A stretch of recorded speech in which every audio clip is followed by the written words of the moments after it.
नमस्कार, आप देख रहे हैं केसीएन टीवी। मैं हूं मोनिता वर्मा। आइए डालते हैं आज की ताजा खबर पर एक नजर। झारखंड मुक्ति मोर्चा नेता शंकर रवानी एवं उनकी पत्नी बालिका देवी दोहरा हत्याकांड और नृशंस हत्याकांड के बाद अब उनके छोटे पुत्र करण चंद्रवंशी ने अपनी हत्या की आशंका जाहिर की है। हत्या की आशंका जाहिर करते हुए राज्य के मुख्यमंत्री और धनबाद के उपायुक्त के समक्ष अपनी गुहार लगाई है, अंगरक्षक की मांग की है और हत्याकांड उद्भेदन के बाद दोषियों को कड़ी से कड़ी सजा की मांग की है। झारखंड मुक्ति मोर्चा नेता शंकर रवानी एवं बालिका देवी हत्याकांड के बाद उस घर का एकमात्र चिराग करण चंद्रवंशी इन दिनों काफ़ी भयभीत नज़र आ रहा है, काफ़ी सहमा सहमा नज़र आ रहा है, काफ़ी डरा डरा नज़र आ रहा है और उसका कहना है कि घर में प्रशासन द्वारा हाउस गार्ड तो दिया गया है सुरक्षा की दृष्टि से, परंतु वह घर तक ही सीमित है, हाउस तक ही सीमित है।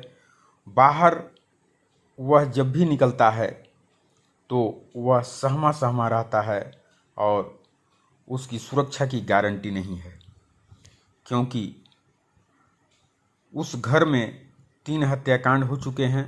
उसके बड़े भाई कुणाल रवानी की भी हत्या हो चुकी है और करण चंद्रवंशी का कहना है कि रेनबो कंपनी द्वारा 300 करोड़ रुपए घोटाले का उजागर करने के बाद, उनके पिता द्वारा उजागर करने के बाद सीबीआई जांच हुई और पूरा पर्दाफाश हुआ, जिसको लेकर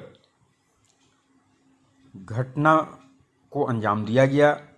उनके भाई, उनके पिता, उनकी मम्मी को हत्यारों ने हत्या कर दिया, जिससे काफ़ी वह भयभीत हैं और उन्हें जान माल की सुरक्षा दी जाए।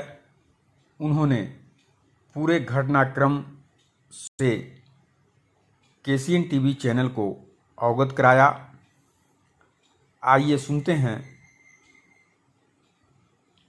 करण चंद्रवंशी का क्या है कहना। आप बने रहें केसीएन टीवी चैनल के साथ।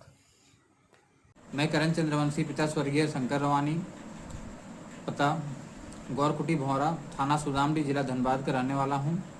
मेरे बड़े भाई स्वर्गीय कुणाल रवानी आरटीआई कार्यकर्ता थे, जिन्होंने आरटीआई के through rainbow multi state credit cooperative society के करोड़ों रुपए के घोटाले के बारे में उजागर किया था, जिस पर अभी भी सीबीआई का अनुसंधान जारी है। इसी क्रम में सेबी ने 9 नवंबर 2020 को रेनबो कंपनी से 11 करोड़ रुपए वसूलने का आदेश पारित किया था। 18 अगस्त 2017 को मेरे बड़े भाई आरटीआई कार्यकर्ता कुणाल रवानी की हत्या कर दी गई थी। पुलिस अनुसंधान में मालूम चला था कि रेनबो के 2 डायरेक्टर वरुण रवानी तथा विष्णु रवानी और उनके 4 साथियों ने मिलकर इस घटना को अंजाम दिया था। मेरी मां स्वर्गीय बालिका देवी तथा पिता स्वर्गीय शंकर रवानी झामुमो नेता अपने बेटे को इंसाफ दिलाने की लड़ाई लड़ रहे थे। तभी 11 अक्टूबर 2020 को उनकी भी हत्या उनके आवास में बहुत ही बेरहमी से कर दी गई।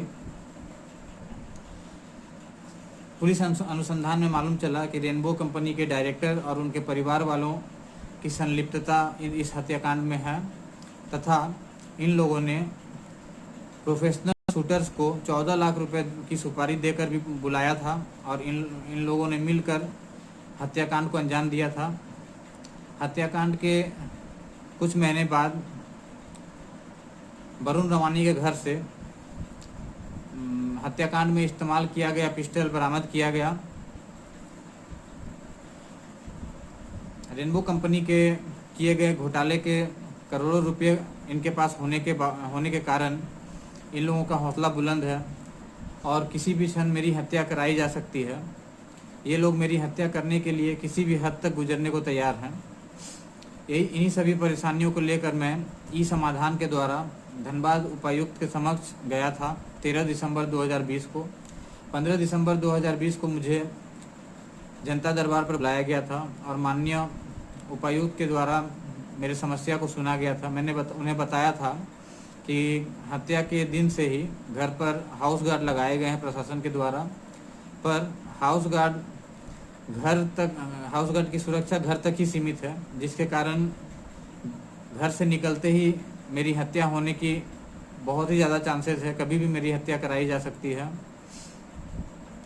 तब उन्होंने ये सब सुनकर आश्वासन दिया था कि अंगरक्षक मुहैया कराएंगे, बट इस समाधान में मेरे समस्या का समाधान अभी तक नहीं हुआ है, इसलिए सोशल मीडिया का हेल्प लेना पड़ रहा है पुलिस प्रशासन तक अपनी बात पहुंचाने के लिए और आप लोगों तक मेरी बात पहुंचाने के लिए। मेरे 2 सवाल हैं। इस परिवार का मैं आखिरी सदस्य हूं, आखिरी चिराग हूं, क्या मेरी भी हत्या कर दी जाएगी? और अगर मेरी हत्या हो जाती है तो इसका जवाबदेह कौन होगा? धन्यवाद। आज के लिए बस इतना ही। हम फिर मिलेंगे नई और एक्सक्लूसिव खबर लेकर। KCN टीवी की पूरी टीम को दीजिए इजाजत। नमस्कार।